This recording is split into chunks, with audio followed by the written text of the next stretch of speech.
Hello and welcome to the Elemontinary Moment. My name is Aaron Spears. And I'm Brad Hathcock.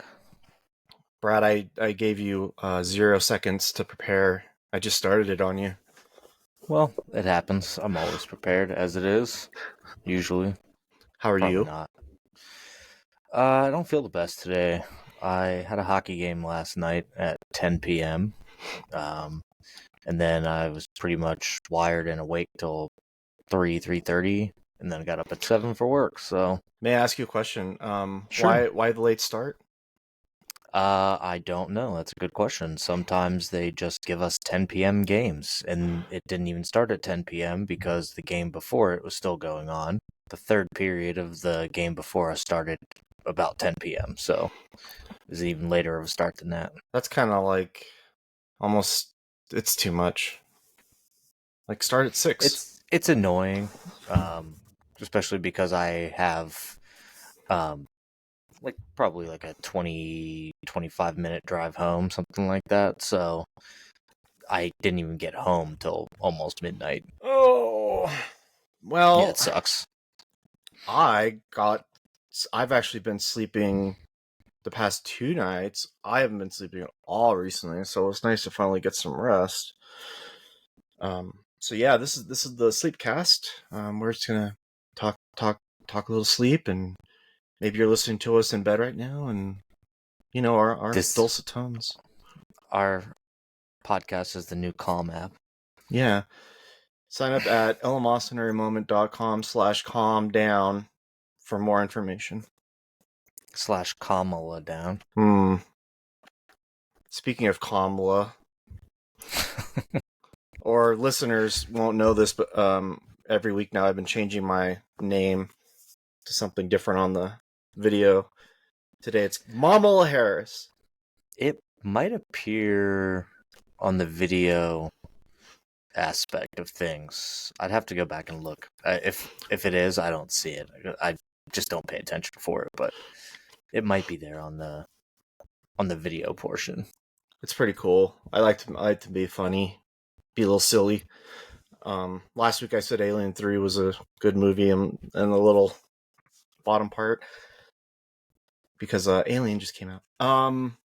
Back to another Alien though. Kamala Harris is she got coronated at the DNC last week. That was the last time we talked.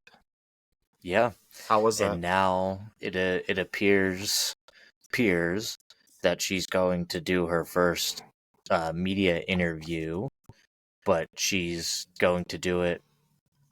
I forget who's doing it. Dana CBS maybe, Bash, CNN.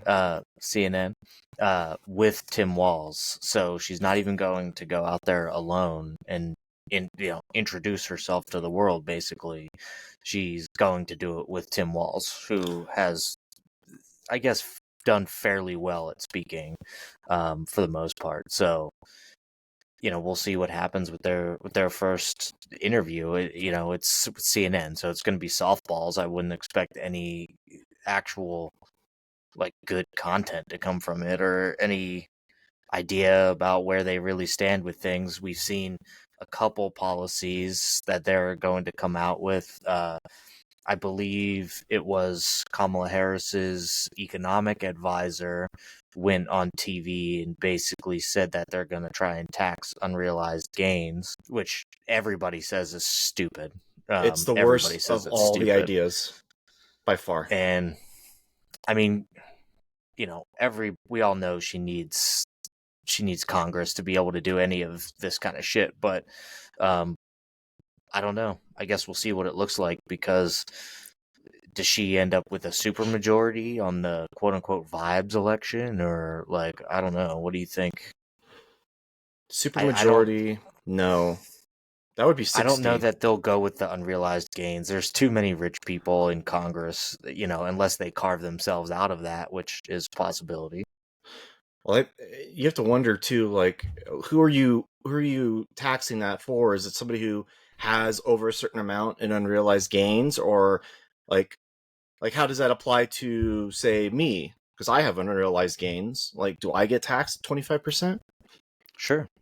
I mean that I that I'm the little guy, right? So It's Well, yeah, just you're supposed interesting. to be the one that they want to lift up, but if you have to pay all these extra taxes just because your house gained, $100,000 in value, that doesn't seem fair, does it? Well, and that's the excuse that he used. He's brought property tax, and it's like, oh, you know, you pay property taxes. Why don't you want to pay taxes on your unrealized gains? And it's like, well, your property taxes pay for like kind of like your local schools and stuff. Right. They even like held his feet to the fire on that, which I was actually shocked by. They just kind of like laughed in his face. I think that was what CNBC. Yeah. Uh, like it's just laughed in his face, and we're like, this is never going to happen in our lifetimes. Like, but that's kind of the point. Is like she seems to just try to like throw these like random policies out there or policies that she's taken from Trump. Like I saw somebody say, but I couldn't verify it. It was like the libs of TikTok gave out like a tweet that Kamala Harris made about Trump's border wall, and then also gave a Axios article saying that she plans on building like hundreds of more miles of wall or something like that. But I couldn't verify the Axios article because it didn't have a date on it or anything. And I didn't go hardcore searching for it because I was like, oh, that could be fake. It is libs Uh, of TikTok, so. yeah, I looked into it. That tweet was real. Um, Well, the tweet was real, yeah. well, But I'm saying the Axios article was that well, real. so here's the thing, right? Like, we don't actually know what she believes because nobody's ever gotten to ask her. So we've got these like people that come out and speak on her behalf, and they say things like, "Oh, she no longer believes in this," and it's like, am I to take your word for it, or am I to take the word of her? And I don't know. Well, and I highly doubt we're going to see any of that from CNN. Like I said, they're going to softball her, and I forget who it was. I think it was an actor or something. It basically said for her to just stay away from the press basically until the election and just ignore all the questions that people have and everything else. They don't want her speaking off prompter. I told you, I know somebody who was like, I think she's a great speaker. That's very much not true. You might think that just by watching what she's been reading off of a teleprompter, but even that's fake and scripted. Like she keeps giving the same speech. She gave the same speech to Wisconsin and Michigan and basically any of the battleground states. Is she's just basically saying, oh, this election flows through here, and she's trying to make herself seem very like relatable and all that stuff. But it kind of, how they kind of like say like never forget where you came from or whatever. Yeah. I think that's true to like an extent for regular people. I think when you're somebody like Kamala Harris, you putting out there how like middle class you were your whole life and like all this other stuff just seems fake because that's not who you are now. You're completely distant from that. Like fucking Michelle Obama was saying, well, my family was saying we should never trust anybody that has, billions of dollars or something, some shit like that. But like their own daughter's net worth is like $10 million or something like that, having never done anything before in her life. And it's like, okay, well, you're the fucking people that you're talking about. So I don't like that's not true. It's all fucking lies. And that's all that the DNC does anymore is lies and lies and lies. And just put up this facade. Like we aren't going to notice that you got rid of the person that 14 million people voted for, that you aren't subverting democracy. RFK Jr. was on Tucker Carlson saying that they were suing to basically get him off of the ballots and all this other stuff. And that pretty much they have like an entire Oppo research team calling friends of his former, I think, when he was in like AA, like one of his like former people that he knew from AA, they called and were like, well, if you have anything negative to say about him, we'd really like to hear that. Like they're just trying to smear campaign him. So finally he pulls out and endorses Trump, you know, and but what he said was that he only pulled out of off the ballots in battleground states because he was hurting Trump in battleground states, but he left himself on in every other state because he could potentially get into a runoff election if neither candidate hits 270. And he said his projections have them each at 269, so that it would cause like this runoff. So he's staying because they have to go to the third person that gets votes or whatever, and that would be him. But in the battleground states, he doesn't want to hurt Trump because he endorsed him, and it's just so interesting because now it seems that they're trying to force him to stay on the ballot in battleground states because of Trump. And I forget, there was some girl went on TV. I forget who she was, but she was basically saying that it doesn't matter that RFK dropped out because people weren't going to vote for him. You know, it's gonna go back to the Democrats because that's their home and all this shit. But then if you look at all the comments, it was like, I'm a minority and I'm voting for Trump. I'm a minority and I'm voting for Trump. And it was like, oh, Pennsylvania for Trump, like all this other shit. So I don't know, man, because whatever you're saying, like all the people in the comments sure do seem to like Trump. So I'm gonna jump in here on the thing about Kamala being like a good public speaker. I think a lot of that has to do with her ability to deliver words with a smile. So she doesn't really stumble, she doesn't stutter, she doesn't. But so if you like her, then you go, oh, she's a great speaker.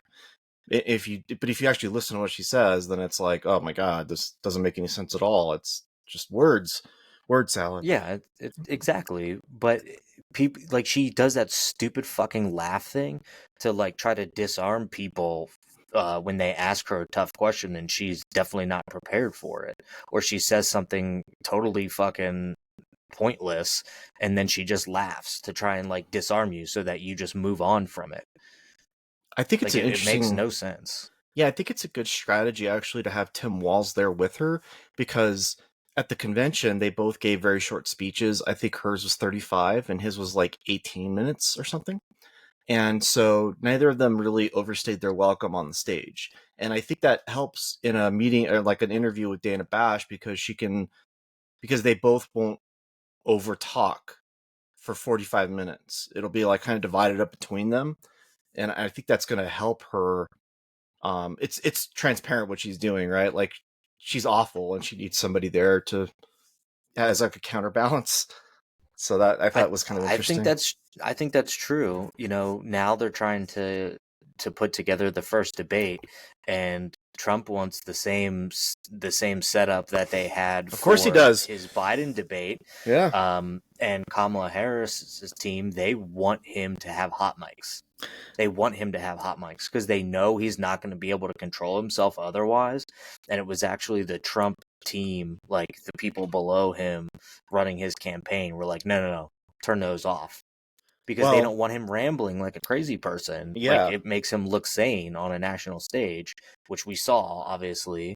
And they'll just let Kamala Harris like destroy herself because that's inevitably what's going to happen.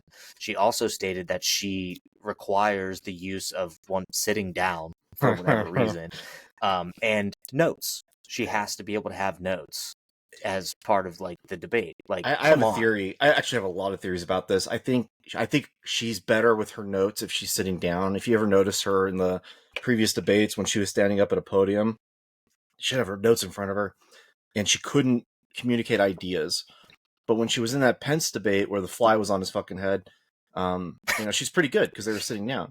And I think that plays a role. I think that's like her comfortable. She's comfortable that way. Also, she wants that soundbite where Trump interrupts her and she says, I'm talking. Don't interrupt me. I'm Oh, talking. 100%. 100%. She already tried to do that, because of the Palestinian protesters that Excuse were me, I'm talking. protesting Yeah. her, and she's like, "Well, I'm talking now." Like, come on. I Yeah. mean, the majority of people who follow your party, regardless of how you or I feel about the situation, believe that Israel's committing a genocide and they want to stop funding that. So regardless of how you or I feel about it, that seems to be where the party is. The majority of them want that. I think like 8 and 10 people that they poll want a ceasefire or something, and it's not even on their agenda like whatsoever. And it seems to be kind of a hot button issue for voting this year, although it kind of doesn't matter because everybody on the ballot is pro-Israel anyway. So it's like kind of a useless point to be voting on. But it only matters in like Michigan, I guess. But what I was gonna say was about like the whole RFK thing. Also Tulsi Gabbard endorsed him too, and I thought it was kind of interesting because the Bernie Sanders and Kennedy endorsed the Republican, and then all the old Republicans from back in the day are now voting for like Kamala Harris and making the case that like she's the right choice for now. I thought that was kind of interesting. I mean, like, it is kind of weird. RFK did bring that up in that interview with Tucker. He was saying that there's like a political realignment going now, and it's possible. I mean, RFK, for all of his flaws, does say a lot of like meaningful things. And like one of the things he said is like, in my conversations with Trump, and he actually laughed because he's like, Trump has called me a communist and and all these things. He's like, but he's never given personal attacks to me. He just attacks me for, like, he says I'm a communist. He laughs about it, and he's like, but the Democrats are trying to destroy me personally. So he's like, I'm done with it. Tulsi Gabbard has completely taken a 180, obviously, from being a Democrat to now they're going to try and call her a Republican. But I think she just sees like what the administration and basically what all these institutions are doing now, and sees it as like a threat to democracy and everything. And I appreciate that. So, yeah, she supported him as well. But yeah, RFK was talking about this like political realignment, and it could be true. Could be. Yeah, I mean, maybe in some places or pockets, but I don't think RFK Jr. is going to matter that much. His endorsement is going to matter that much. And I think that I don't know. Like it kind of depends because, like I said, you go back to that video. They were talking about that endorsement for RFK, and even more comments were like, "Oh, I was voting for RFK, but now I'm voting for Trump." Okay, So but I don't know. Like if you're an independent or just a Democrat that supports RFK, and now you're changing to Trump, I mean, that does make a difference. But like I said, that's why he pulled out in the battleground states, or is trying to pull out his candidacy in the battleground states so that he doesn't hurt Trump, because he said all of his internal polling was showing that him being on the ballot hurt Trump. So he's trying to turn that around. yeah, I suppose so.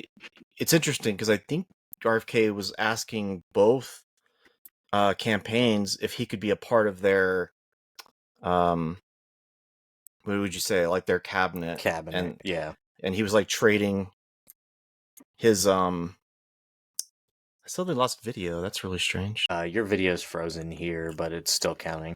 Yeah, it's still recording. Anyway, I still hear you. yeah. So I just think like maybe what he's trying to tell you is like, yeah, I matter, and then maybe he didn't matter because he was like, he would have gone to like Kamala Harris's administration too. I don't know. I think it's Yeah, too soon to tell.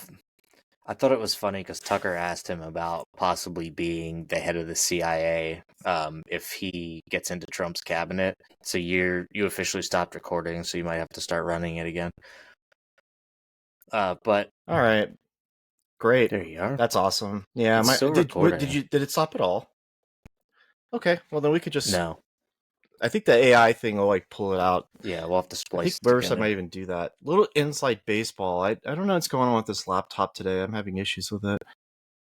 Well, anyway, where were we? We were talking about RFK. Tulsi Gabbard gave her endorsement. So I guess after all the convention and everything, there was no bump for Kamala Harris. And so now it's just kind of like an even toss up everywhere. So I had heard from Sager that she did get a little bump, but it was expected. Like the Trump campaign had already kind of uh, built that Yeah. in my opinion. That they've already kind of built in that little bump, so not a big deal. But then they're looking for another bump to come as well that they believe probably after this first interview Which that they're is going to do tomorrow, on CNN. Thursday, the 29th. I will be very interested to see how that goes. Oh yeah, I'll have to tune There's into that one. I obviously hope she just she shits may. the So bed, here's the but thing. Dana Bash, right? You're saying like CNN is, first of all, CNN is the least watched cable network. So she picked a network that has like nobody watching it, which is interesting. But also, there's like a 50-50 chance that that person might ask hard questions. The problem with Dana Bash, like what she has to do is figure out how she's going to thread this needle of being like, I'm an objective journalist, or I'm going to pretend to be one, and also say like, oh, I hope I don't ask the wrong thing, and then everybody blames me when Trump wins, and like that could go either way. I will say from some of the videos and things I've seen, CNN hasn't been overly kind. They're they're still a democratic like propaganda mouthpiece, but they haven't been overly kind to her after some of the things that she has said.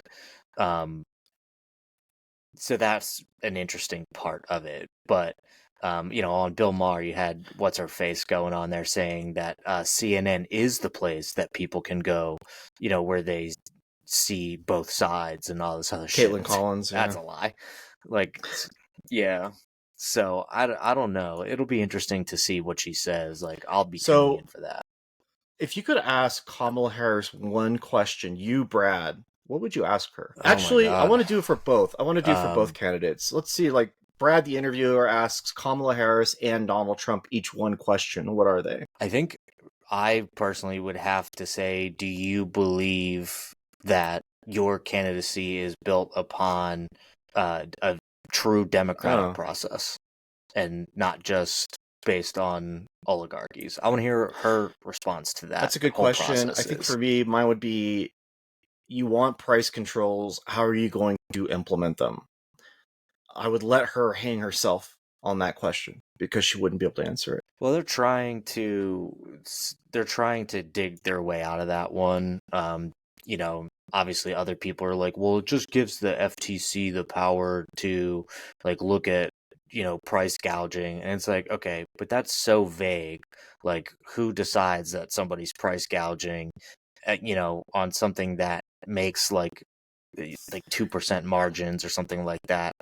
And there was some infographic I think that was released trying to defend this whole like price gouging thing, saying that these grocery stores made like $20 billion or something like that.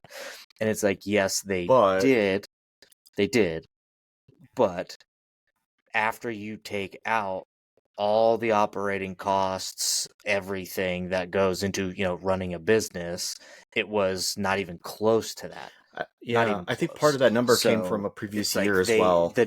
yeah. So like the infographic that they tried to share is like lying to you by taking out specific information, Um, and which is a tactic that they all use to cherry pick their data so that they can try to prove a point. Like it's yeah, such I a mean, fucking are problem. you price gouging if you're a small business owner on eBay? Are you price gouging if you sell cars?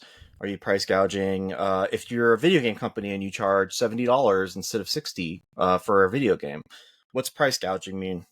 Could be anything. Um, I would say we get price I gouged on certainly gas. am. I mean, there are places where gas is probably under $3, like, but you're paying what we're almost hovering six around dollars a gallon, 460 probably ish, 465. Yeah, four that's sixty. on the low end. Okay, so we're at 369. Well, like the other night, I heard on the news, it was like, oh, national average for gas is 330. I was like, where the fuck is that? Because I'm seeing like 40 cents higher than Not that. So here. like, where's that at? Okay, so now you're going to ask Donald Trump your one question, Brad. What are you going to ask him? I'll go first if you Man, want. please, because I don't I I would don't ask know. him, will you, if you win, will you give up power in 2028? I would want to hear him answer that question. Of course he's going to say yes. He could say anything. I don't know what he's going to say. He might Of say course he's yeah, going to unless say it's going yes. well. But see, you're so I think here's the problem, and I'm taking this just from the couple of journalism classes I took when I was in high school. I wrote for the school paper, and part of what I do in my job, you have to ask open-ended questions. You automatically lose your interview because you asked a closed question. Are you going to give up power? That's a yes or no question. So it's a Not with very Trump, closed though. question. You have to, sure, he's going to probably run his Yeah. mouth a little bit, but it's an easy Well, out. It's an easy out question just because you can stick to what yes I want, or no. You would, I'm not saying you can't ask the question, but you would have to open that question up a little bit to get him to be able here's to what expound on I it. To okay, draw on so like information. if things are going well, then will you give up power, right? Like if you give him a question like that, he'd go, well, if things are going really well, then why would I want to, or like, well, what if there's world peace? Then would you give up power? Like, well, I don't know, it's like, I guess, open ended in that sense. Now you go. I would ask, give me your justification for claiming to drain the swamp when you actively hired people like John Bolton and Mike Pompeo into your cabinet. Yeah, I wonder how he would answer that. Because that was his. You got to think about what especially in the context of when he was president, right? What people were saying at that time. He won an election on drain the swamp. That was like his big thing. And here, his supporters still claim that shit, like drain the swamp, make America great again, like all that shit, right? But he's never had to answer for the fact that he actually just increased the swamp. Like he didn't do anything to actually drain the swamp, okay? So he needs to answer for that. His followers need to understand why that never happened. He needs to like own up to that. And that's why I think it would be a good question to ask, because you're holding his feet to the fire for what he said in the past and what he says also now, when he did have trouble filling government positions and things like that when he was in. But look at the people he had working for him. They're all terrible on so many things, from international affairs, all this other stuff. I would be interested to see what he would respond. My guess in that case is that he would probably say, everything was going fine for 3 years and then COVID. And then he would say, they took the election from me and I'm going to fix it this time. We're going to get it done. But I don't know. I don't see that's probably, to me, that's punting. If you're using COVID anymore as like that's punting in my opinion. You're blaming COVID, which obviously you can for certain factors like the economy and everything. The Democrats really like to point to basically exclude COVID era data to make a point about the economy, and you can't possibly do that. Like, they're out here telling us that they created all these fucking jobs, and then they had to factor that back by almost 1 million jobs, because their data was wrong. And then they always like to show the economy from like 2021 to now, but not before that. I mean, there was a period there where Joe Biden was the president during COVID and things weren't any fucking better, but they like to exclude that information. Right. They like to exclude that information. And I still find it funny, like when you see all these Kamala Harris commercials about, she's out there saying the government shouldn't be able to tell a woman what they can do with their body. But you were part of the administration that tried to force vaccinate people, that fired people and had to go back and give them back pay and rehire these people because you tried to force vaccinate them. Brad, that's called equity. Get used to it, buddy. We're all about equity. Dude, she believes in equality of outcome, not equality of opportunity. And it's such a fucking like asinine situation. Like, her one of her things is obviously to start giving people $25,000 for first-time home buyers to be able to buy houses. Sounds good. Sounds good. But all you're really doing is increasing the pricing of housing that they already can't Yeah. afford. Or so now they have enough to get into the house, but they don't have enough to do the upkeep to the house. They don't have enough to actually pay the The mortgage of that house, insurance. because that $25,000 down payment No. ain't a lot. It doesn't take a lot of money off of your monthly payment. Not to mention, we're about to see a rate cut, but some people are paying 7 to 9% interest on mortgages, which isn't even a lot, considering I think back in like the 80s there were mortgages with like 14 to I think 18% even into the interest rates and 20s. stuff, but still it's right. But it's still, I mean, it's a lot. It is a lot. While we're talking, I'm actually going to check in on the NVIDIA earnings as well, because that's a big deal. I think I must have missed. It's down 6.5 after hours. So there's a lot of tech companies now that are going to be putting out their earnings in the next, I believe, week.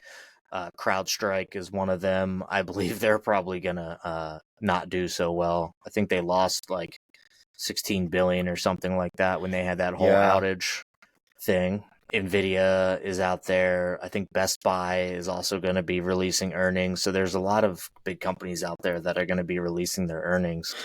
And then, interestingly enough, usually when you see a rate cut, you see inflation go up, apparently. You know, inflation, while slowly coming down, is still high.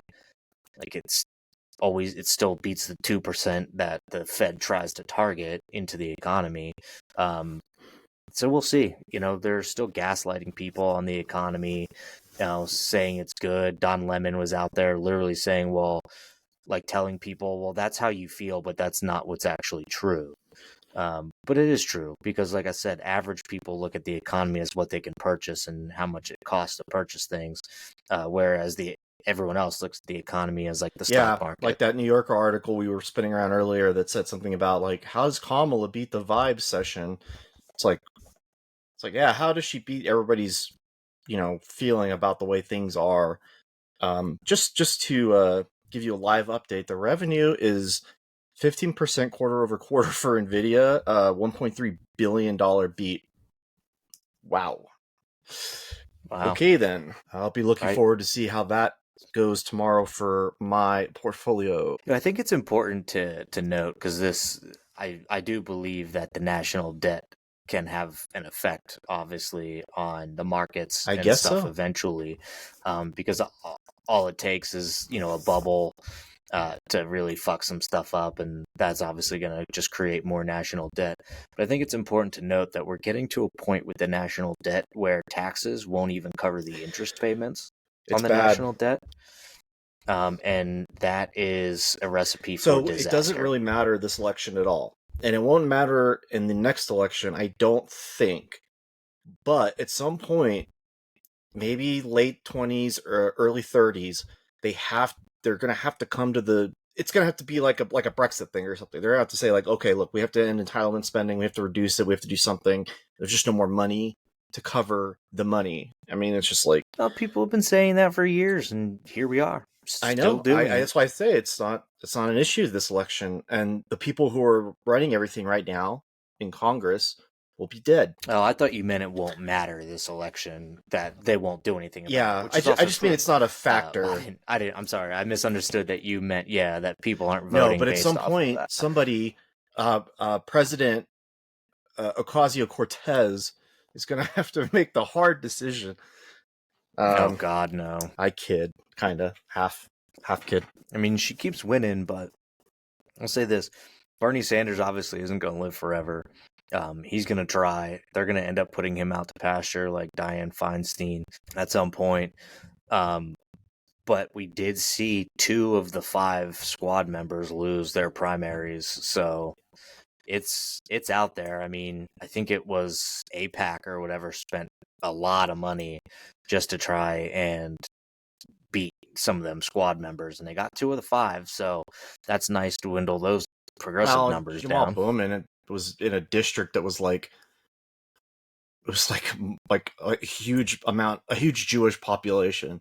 So like him being like an actual anti-Semite, we always say like that word is kind of like thrown around too much maybe, but like I would say he is backfired on him, and Cori Bush just out of her fucking mind. So she kind of came out, and they're both gone, and we're all better for it, because we really don't need people like that in Congress. If you're gonna go pull a fire alarm during a floor vote, like I think you should be kicked out of office, and he was. So yeah, but not by the way he should have. He should have been kicked out of office instead of being voted out by the people. Honestly, they should have censured him. If you pull shit like that, like you got to do something. And he tried to act all stupid, like I don't even know what this is, huh? But there's fucking video of you pulling the fire alarm, dude. It literally says fire alarm on the fucking handle. We've all seen, especially a fire him, alarm who was before. previously a school teacher. I also want to say that Nvidia has a $50 million buyback announced. $50 billion with a B. This is all live stuff. We're live talking about the stock market. The biggest company in the world, one of the biggest companies in the world, just continuing to get bigger and bigger. Also, the earnings per share, or the share price, is like overvalued by like 53x. So I don't know.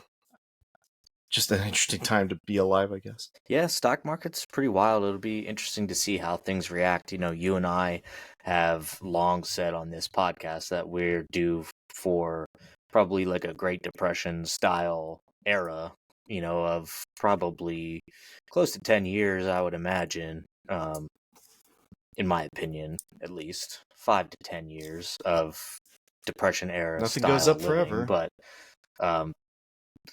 no, I mean, we had it in 2008. We saw that huge crash, and then obviously it came with COVID, and we rebounded by just printing more money, thus adding to the debt we were just talking about and fucking over basically future generations. Fuck them kids.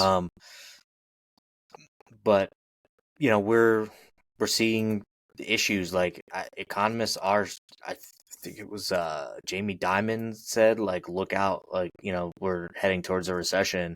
But last time the administration just changed the definition of a recession so that we didn't meet the recession definition, and we see how they do. They changed the Wikipedia entry. That's how effective that whole thing was. Well, it's not very hard. Also, there was something else I was going to mention, but I totally drew a blank on it. So it was about the stock market. Well, anyway, I guess it wasn't really that important then. No. What more important things? The Supreme Court refused Biden's student loan repayment plans again. Yeah. Well, that's fun. Keep taking that. I don't know why they keep trying. At this point, it doesn't really matter. He's gone. His presidency's over now. But it's just sad that we had to have that rebuked so many times. And then right after that happened, I went on X and I was reading some of the comments on the article. And there's just people saying, like, this Republican Supreme Court, and like, oh, the Republicans took the PPP loans and they got those forgiven. They're such hypocrites. And it's like you people just really don't get it. I agree. No, let me phrase it in the way that I think was wrong, right? First thing, the government shut down businesses. The government did not force you to take a student loan. Second, the PPP was passed by Congress in the CARES Act, and Congress has not had any input on student loan forgiveness.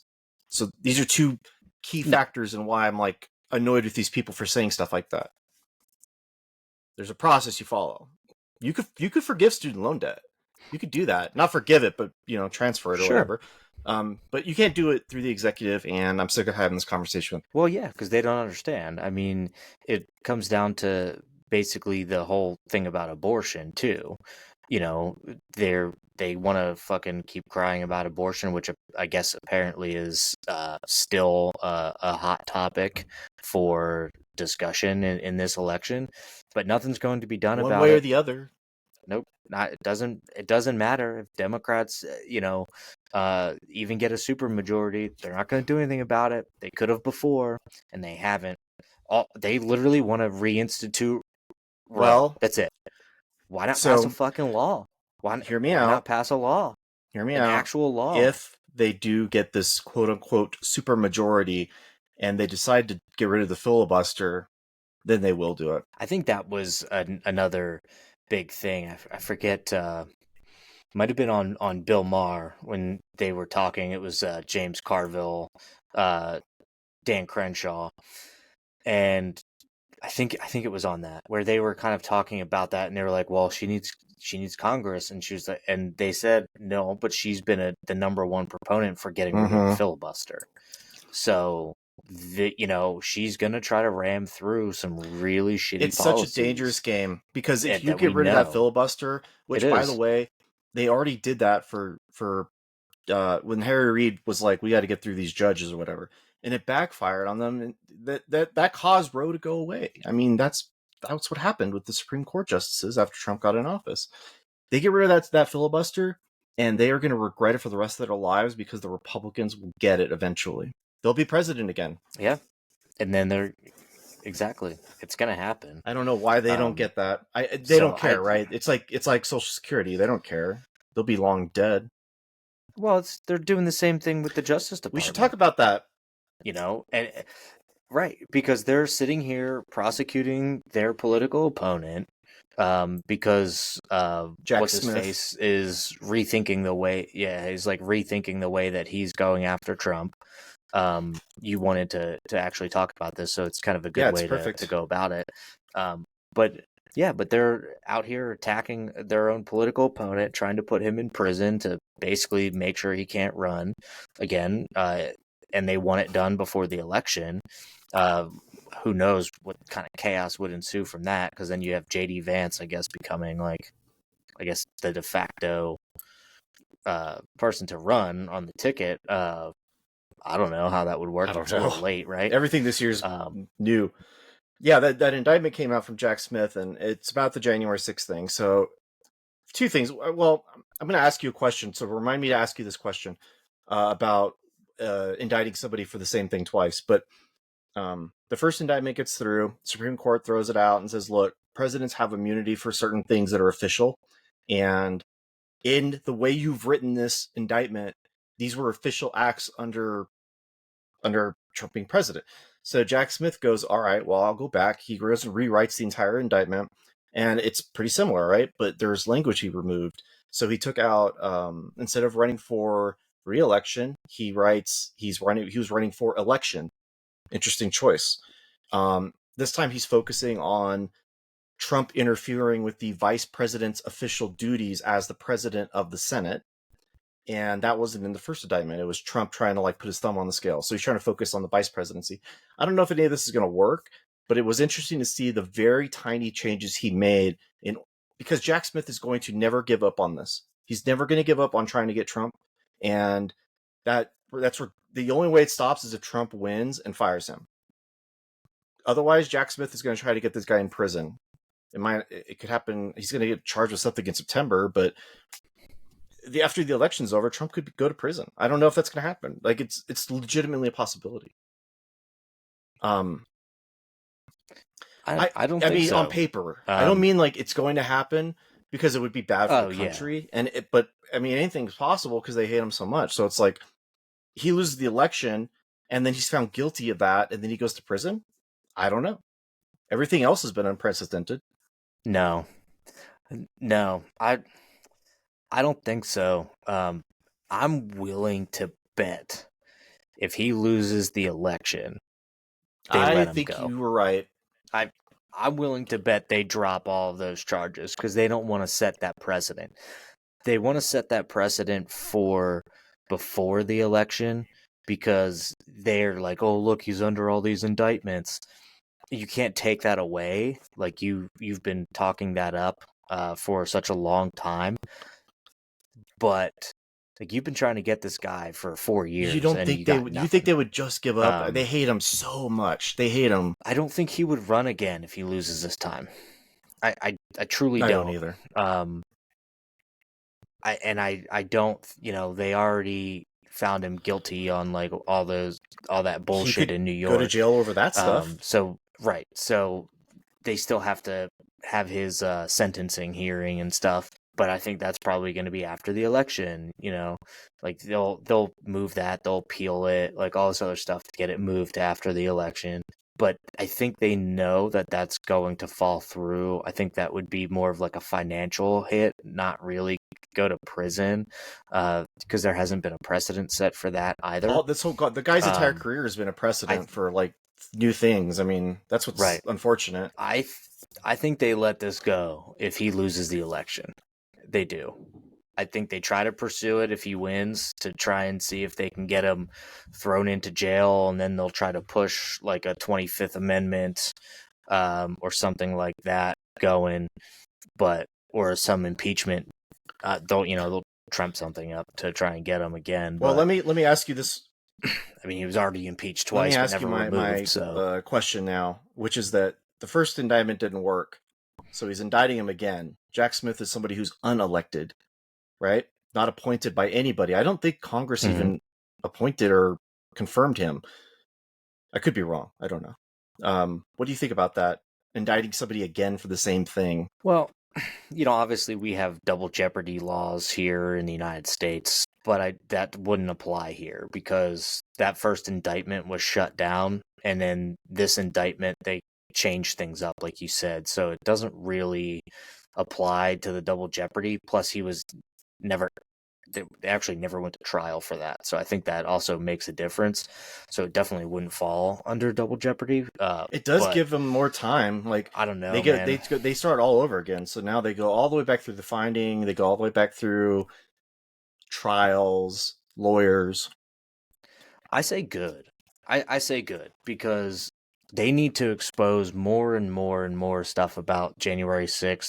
They need to explain the 1,300 hours of video that they didn't have for the January 6th committee that they just omitted, like all that stuff. I want to see that. Like bring back up the Ray Epps thing. Like the Trump campaign needs to be out there doing the digging for that kind of thing and finding Ray Epps basically. But as we all know, the intelligence agencies are protecting him, the FBI And I actually come specifically. at it from the So opposite side, which is like I don't also know. me. Yeah, this is a good thing. I want to know more about his role or other people's roles that day, because I also don't think we got the full story there either.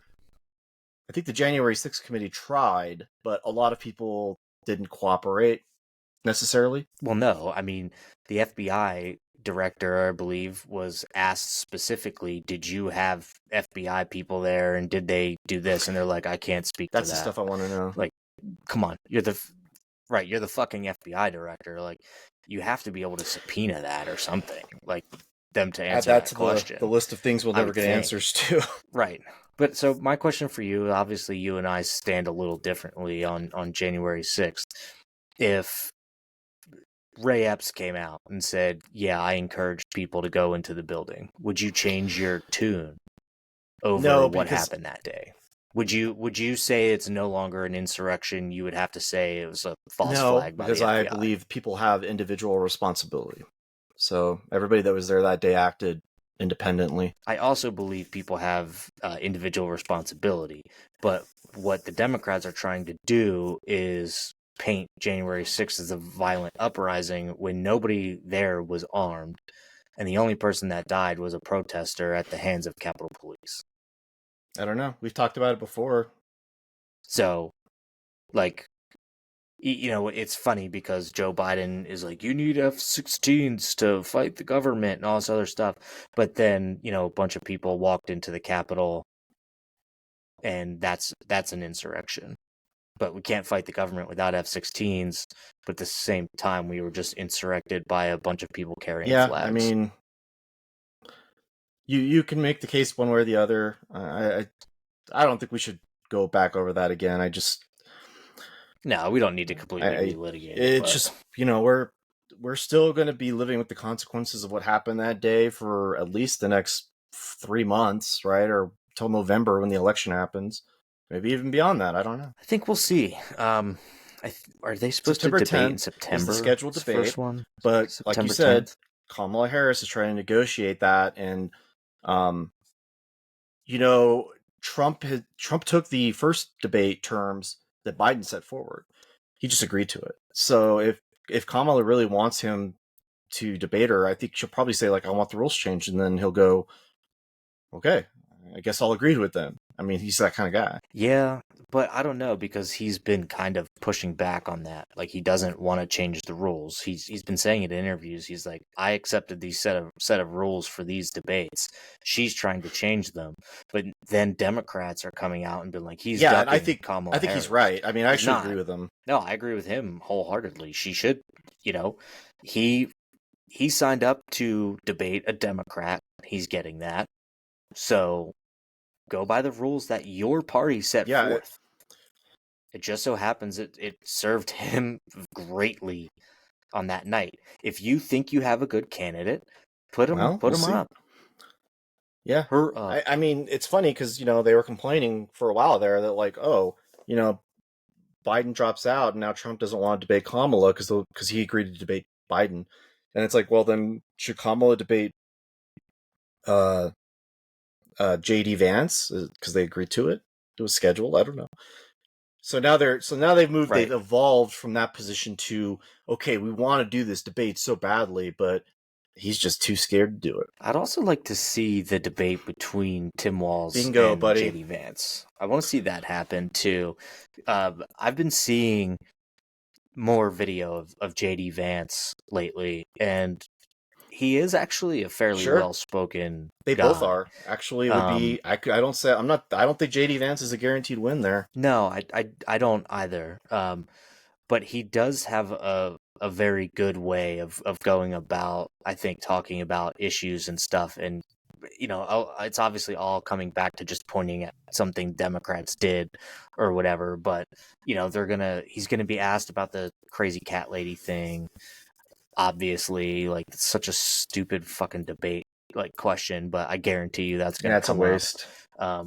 But yeah, I definitely like to see that one. It'll be way more coherent than whatever drivel we're gonna get from Trump and Harris. I mean, gosh, if they had those mics shut off when those two debate, it'd be so interesting to watch. Oh, I know, because I just want to hear her ramble on. Yeah, and he's gonna ramble on too. But we know that, right? We know that the X factor is what happens to her when she has no notes, she has no teleprompter. That's what I'm looking for. I think that's a nightmare scenario for her to stand. I think standing is an issue for her.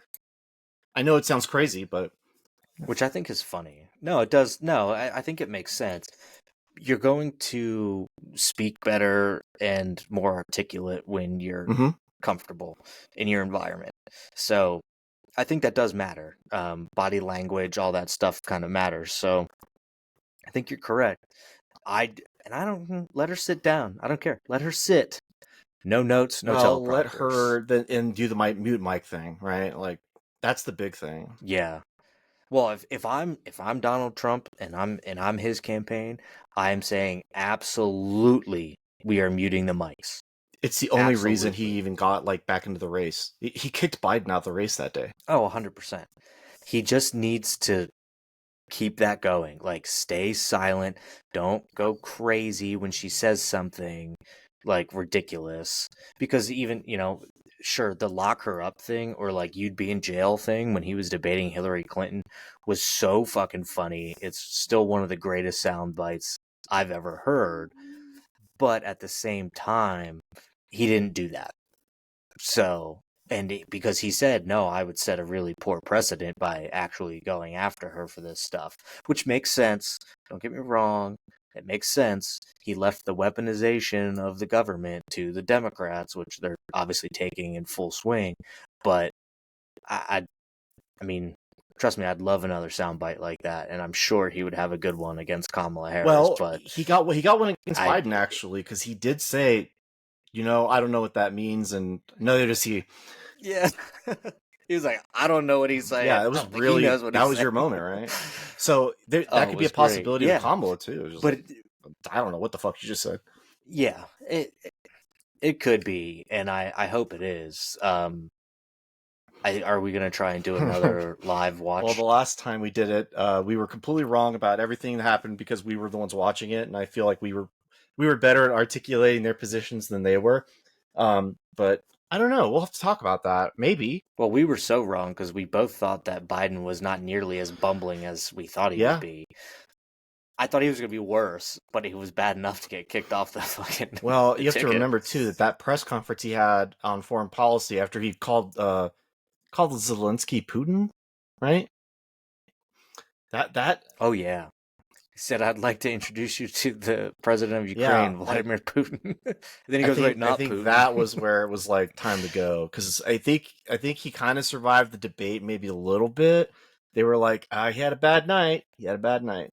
My favorite part of all this, by the way, that we didn't really talk about the DNC, but there's not really much to talk about. But I found it funny that like Obama basically stabbed him in the back, and he's like, "Yeah, my buddy Joe," and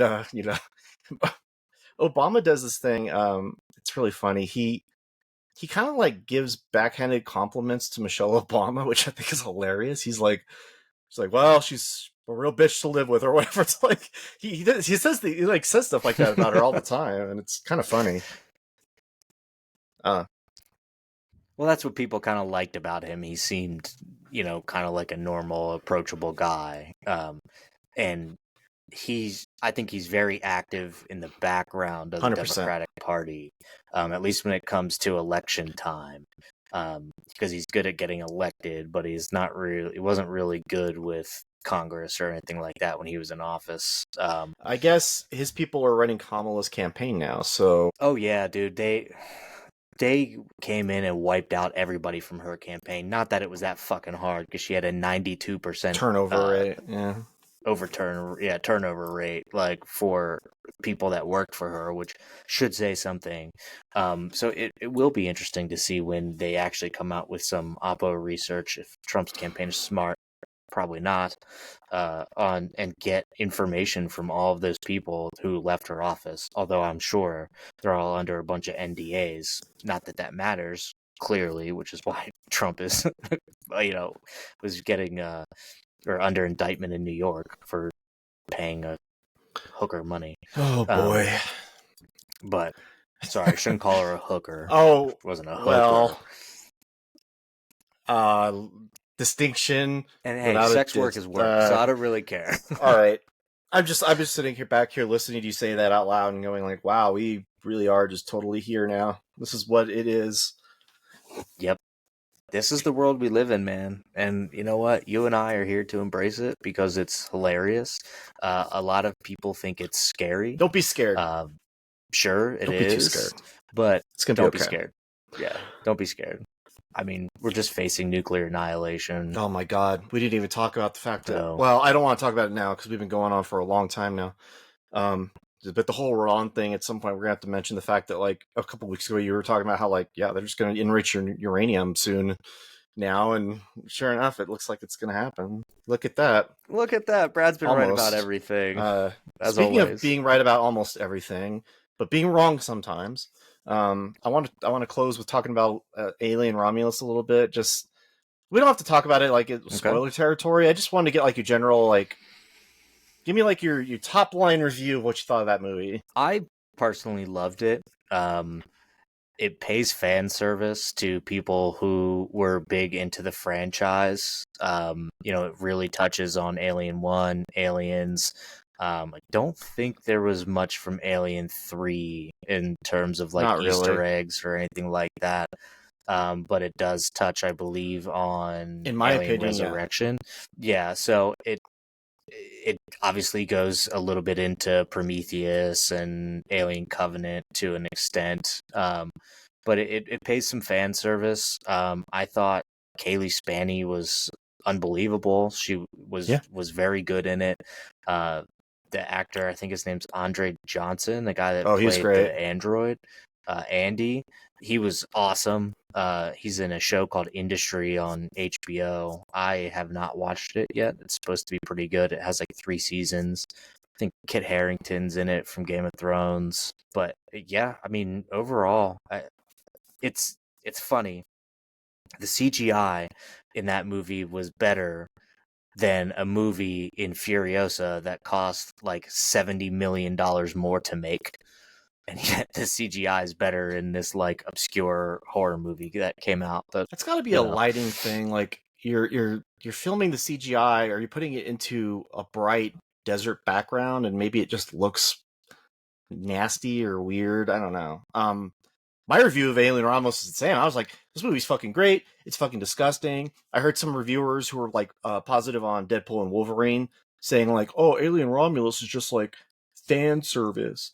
And it's like, oh, you just got them praising this other movie that's all fan service. Yeah, that's what. Yeah. Deadpool So like, was. what if it's fan service for Alien fans? Like, thank you. I'll take it. Right. Yes. Thank you. I appreciated that. I think it offered enough new stuff to the franchise to make it like the worthwhile. colony. They were like, we gotta get out of this colony, man. This place sucks. And they're like, you know, can't do.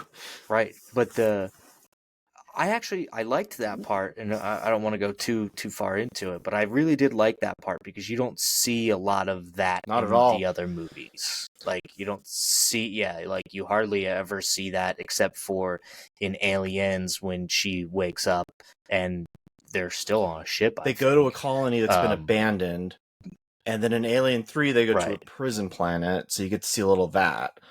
Right. But then that's kind of it. So. Mm-hmm. Well, I mean, yeah, I think so, and it was really good. I did, and I think you did as well, a lot to get yourself some merch. Yours got from all the way from California. This is the Alien Romulus cup. As you see, we have a xenomorph up here on the top. And it says Airlock 5B. If you've seen the movie, you know why. But then it also has a xenomorph head here on the side. I love our show and tells now. Equally. Facehugger. Same cup, ultimately. But facehugger. Love the facehugger. Facehugger's big part of this movie. Bigger than they have been in the other ones, I would say. Yes, because there was many. They're gross. They put eggs in you, man. This giant you got your big one. Alien popcorn bucket. Yeah. Got my big one. See, this one's better than the one they had at Cinemark, because the one at Cinemark has its mouth closed. But I think they really leaned into like the more silver teeth thing, which you saw in some of the the later Alien movies. But its dome pops up. And this actually looks like you could fit popcorn. Yeah, that's a good size popcorn head. Yeah, I enjoyed that one. Other one dun, dun, dun, dun. It's the Facehugger tin How'd you get that bucket. I will say, so this one was at AMC.